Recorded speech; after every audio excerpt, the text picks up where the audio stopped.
I haven't been sleeping well lately. Yesterday evening I came home from another wholly unremarkable yet completely exhausting day at work and set about the same routine I have grown warily accustomed to for years now. I showered, sluggishly ate a microwaved meal that I barely tasted, and climbed into bed bone-tired. But unlike so many nights as of late, I didn't toss and turn for long, restless hours. Within minutes of laying my head on my pillow, I was fast asleep. The dream seemed to begin the instant I shut my eyes.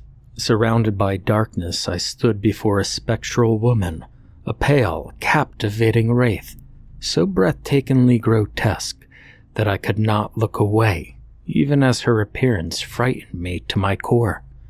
Her cadaverous form was a gaunt composition of spindly bones, withered limbs, and a desiccated skin like aged parchment. Death's cruel touch had long ago destroyed features that I somehow knew were the object of both great desire and bitter envy before the woman drew her final breath.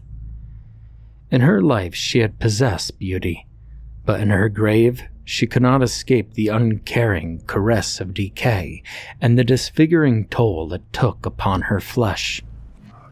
There were 2 hollow sockets where a pair of eyes had wilted away into nothing, but I could still feel her fearsome gaze transfixed on me. It was all too clear that she had not been robbed of her ability to see. Brittle wisps of thin silvery hair fell to the moldering shoulders of a black dress reduced to tattered ruins by rot, and I wanted nothing more than to shield my eyes from the gruesome sight, to tear away from the horror before me and run as fast as I could until my legs would carry me no further. But instead I continued to stand helplessly frozen. I could only watch, immobilized by a fear more powerful than I had ever thought possible, as the woman opened her shriveled mouth to reveal a tongue swollen with rot, and emitted a mournful wail of profound, immeasurable grief. Wave after wave of agonizing despair washed over me. I became engulfed in the wraith's excruciating sorrow as it seeped through my flesh and into the marrow of my bones, and sank into my very being, poisoning me with her anguish until I felt painfully cold and as heavy as lead. "Please stop," I cried out, desperate to bring an end to our shared woe. "Stop it." But the wraith took no pity on me and continued to let out her tormented wail. I awoke drenched in sweat. A sliver of moonlight peered out from between my closed curtains as I shakily sat up in bed, already knowing that I wouldn't be able to fall back asleep. I turned on the television and tried to settle into a comfortable position, but the beginning of a headache had started to throb behind my eyes, and my joints felt like they were full of glass shards. I listlessly watched TV until the sun rose, utterly dreading the approaching hour when I'd have to begin preparing for the long shift ahead of me. Though I wanted badly to stay in bed to try to sleep through the pain gnawing away at my body, I simply couldn't afford to miss work. I was getting ready to leave when my phone rang. I glanced down to see that the caller was Evan, a neighbor I had grown up alongside and still lived next door to my childhood home. I finished pouring coffee into my thermos, and I answered. "Hey, Evan." "Hey there, old friend." "Hey, I really hope I don't sound rude, but I'm actually about to head out. Is it alright if I call you back this evening?" "No, this can't wait," he replied, and the grave tone of his voice made me stop in my tracks. "Hey, I'm afraid I have some bad news." A terrible sense of foreboding clamped its icy hand around my heart. "What's wrong?" I asked apprehensively, afraid of what the answer would be. Evan sighed. "Well, I woke up a few minutes ago when I heard ambulance sirens outside. They were there for your dad. The chilling trepidation in my chest gave way as my heart began to pound rapidly. I gripped the kitchen counter to steady myself. I felt hot and sick and dizzy all at once. Do you, My mouth struggled to form the words. Do you know what happened? All I know is that they took him to the hospital. I know your dad's always had difficulty figuring out his phone, so I suspected he didn't have you listed as an emergency contact. I wanted to let you know what's going on. I really think you need to get down here as soon as you can. I don't remember much about the rest of our conversation. My own voice sounded unfamiliar and far away as I thanked Evan for his help. I vaguely recall him assuring me that it was no problem and that he was sorry to be the one to deliver such awful news before I hung up the phone and I grabbed my keys. The hour-long drive home felt like a much lengthier journey. I feared that I wouldn't be able to make it to the hospital in time. Dad had always made his health a priority, particularly as he aged into his golden years. He jogged daily for exercise, maintained a balanced diet, and not once had I seen him indulge in a drop of alcohol or smoke a single cigarette. For him to have been struck down so suddenly was the worst kind of shock. I had experienced abrupt, world-shattering grief before, when my mother was killed by a drunk driver the summer I turned 13. Nearly 2 decades later, I could still remember every somber line that was etched into my camp counselor's tanned face on the rainy morning when he called me into his office to tell me that I'd be returning home that day. Dad was the only family I had left, and the thought of never being able to see him again was devastating beyond measure. For many years it had just been the two of us. With him gone, I would truly be alone in the world. My feet carried me through the hospital doors, down its hallways and into an elevator, until I finally arrived at Dad's room. I nearly fell apart when I saw him laying in his hospital bed. My father looked like his own ghost, a frail wisp of the man who had always seemed larger than life to me. I gently touched his hand. His eyelids began to flutter. "Hey, Dad?" I whispered softly. "I'm here." Dad's eyes flew open at the sound of my voice. Though the motion appeared to cause him great pain, he slowly turned his head to face me. "Son," he rasped, "thank God you're here. Evan from next door called me. Try to get some rest. I'm not going anywhere." "No, there's something I need to tell you." "We could talk about it later, Dad. Right now, all that matters is that you—" "No," Dad protested. Despite his fragile state, his voice was surprisingly sharp and insistent. It was a tone I'd rarely ever heard him use. "There isn't any time to waste. It won't be long now." "Dad, don't talk like that."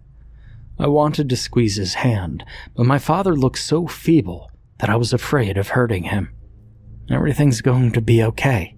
I gave Dad what I had hoped was a reassuring smile, but he only shook his head warily. "No, it's not." Dad paused to take a shaky breath. "Did you have a dream last night?" "What?" "Did you?" Dad pressed. "Not just a dream, but a nightmare. Probably the worst one you can ever remember having." My smile fell. The hospital room suddenly felt much too warm, and the strong chemical scent of disinfectant cleaning solution clung to every molecule in the air. It burned its way into my nostrils and down through my throat when I breathed, filling my lungs with its concentrated odor and making me feel sick to my stomach. Dad read my expression and let out a quiet sigh. "I knew it." Though his voice had weakened, it carried the weight of sad resignation. "There's nothing that can be done." I peered over my shoulder, scanning the hallway behind me for any sign of a white coat or nursing scrubs. I didn't understand what Dad was saying. I only knew that something deeply unsettling was taking place. Please, don't be afraid, son. That's the reason I never told you of any of this before. I didn't want to scare you. I thought I was doing the right thing, and you'd be better off not knowing. But maybe that was a mistake. Dad, what on earth are you talking about? You saw her, Dad whispered. The ghost in your dream. That same cold hand that had gripped my heart earlier returned to clench me within its dreadful grasp once again. I never told you. You didn't have to, Dad said. You're not the first person to have seen her. She's appeared in our family nightmares for decades. When a relative is about to die, one of us will dream of her. And that's why she came to you. You and I are all that's left, and my time is fast approaching. I stared at my father in disbelief. Dad, I'm sorry, but that just isn't possible. Things like that aren't real.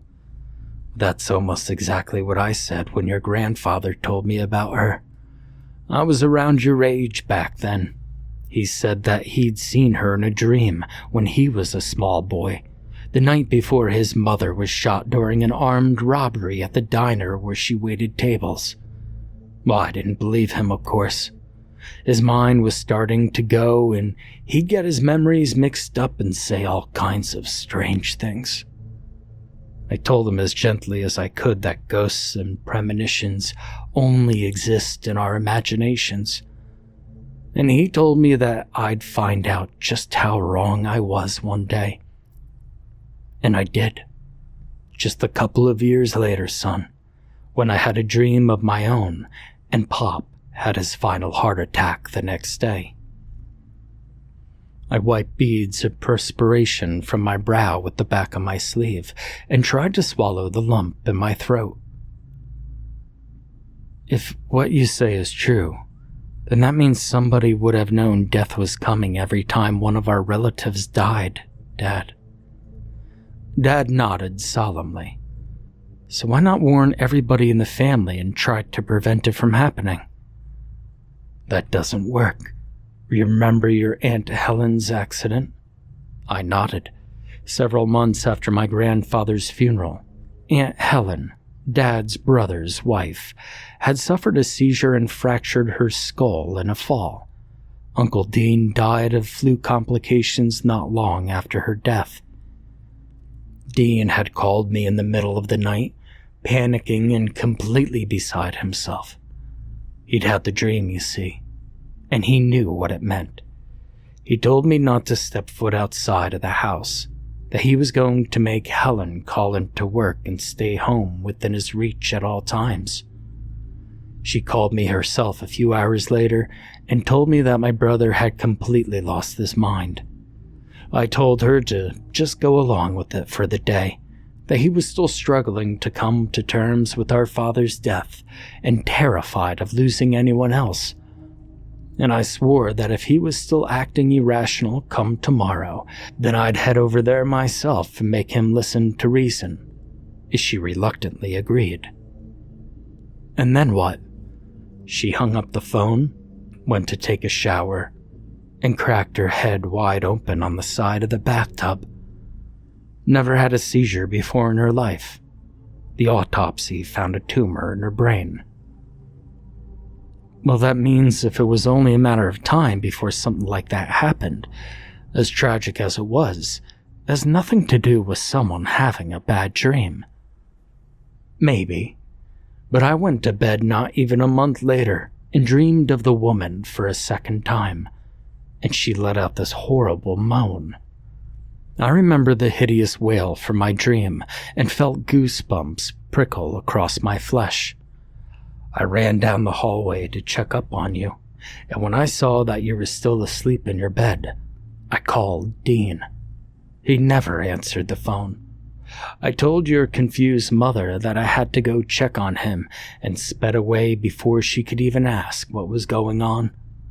When I got to his house, I pounded on the door before using the spare key under the doormat to let myself in. I found him laying crumpled in the same bathtub where his wife had fallen. He ended his own life. I furrowed my brow, struggling to make sense of Dad's words. But you told me Uncle Dean was sick. I mean, you just said he had the flu, and that was why he stopped visiting us before he died. Your mother and I thought that you were too young to understand. My brother was so heartbroken by Helen's death that he was barely getting out of bed. Wouldn't eat, couldn't sleep, refused to come stay with us no matter how many times I begged him to. I've always regretted not doing enough to help him, just like I've come to regret not telling you the truth about everything long ago. A distressing thought suddenly occurred to me. Hey, Dad? Yes, son. Did Mom know about any of this? He turned his head away from me. We didn't talk about Mom often, but I knew Dad still missed her terribly. He'd never been the same since a late-night trip to the corner store near our house had taken her away from us. Did you have a dream before her accident? I leaned over Dad's bed to see his features contorted into a wounded grimace, silent tears streaming down his cheeks. I stumbled backwards so quickly that I nearly knocked my chair over. Why didn't you warn her? I shouted. Hot tears of anger and devastation prickled at the corners of my eyes. You knew something was going to happen. You could have stopped it. I tried, Dad cried. We'd been arguing. I fell asleep and had the dream, and I woke up to find a note from her. She wrote that she was taking a drive to clear her head. I jumped out of bed and drove around looking for her. And that's when I saw the wreck and... Dad choked back a sob. I sank back into my chair, completely drained by the day's events. Between the crushing array of emotions I'd undergone over the past few hours and the potent scent of bleach in the air, the migraine hammering away at my skull felt like it was intensifying with every breath that I took. Why didn't you ever tell me the truth? I asked quietly. About Mom, about any of this. I'm sorry, Dad whispered. I thought I was protecting you, son. But why us? Why our family? I've asked the same questions. Pop only spoke to me about her once, and Dean said he didn't tell him much either. Whatever else Pop knew, he took to his grave. And all I could figure is that the answer has something to do with the rumors I heard when I was a kid about a business my grandfather had been involved in. Well, what the hell was that? Well, supposedly he worked for an unlicensed children's home that was later shut down. The methods they used to procure babies, well, they were cruel. Their usual tactic was to deceive struggling single mothers into signing temporary custody of their infants over to the home until they got back on their feet, only to immediately adopt the babies out to wealthy families in under-the-table deals. Sometimes they kidnap babies from families living in poverty by posing as social workers offering assistance. And sometimes, if a mother resisted, they did whatever it took to separate her from her child. My grandfather's rumored job was to bring in 4 babies a month. He was employed at the children's home for nearly 15 years. You see, I think the root of our family's torment lies somewhere beneath all the pain that he had caused. I blinked, taken aback by the heinous revelation. Dad had distanced himself from most of his family when he was young, and rarely mentioned them when I was growing up. Now I understood why. Are you saying that's why you think we're cursed? I'm saying is that grief is a powerful emotion, and so is rage. Maybe both can linger long after a person is gone. We sat in silence for several moments before I spoke again. "What now?" I finally asked. "Am I supposed to just sit here helplessly and wait for you to die?" Dad tried to reach for my hand, only to find he was too weak to lift his own. "It's not that simple, son." His voice had become faint. It was clear that our conversation had cost him what remained of his strength. "But you said there's nothing anybody can do." "I didn't tell you all of this because I'm dying. Son, I'm trying to warn you." "I don't understand, Dad." "It wasn't the chest pains that woke me up this morning. It was the dream that I had." I froze. My stomach dropped as a horrific realization dawned on me. "Dad, what are you trying to tell me?" "The ghost," Dad whispered, his eyes full of sorrow. "I saw her too."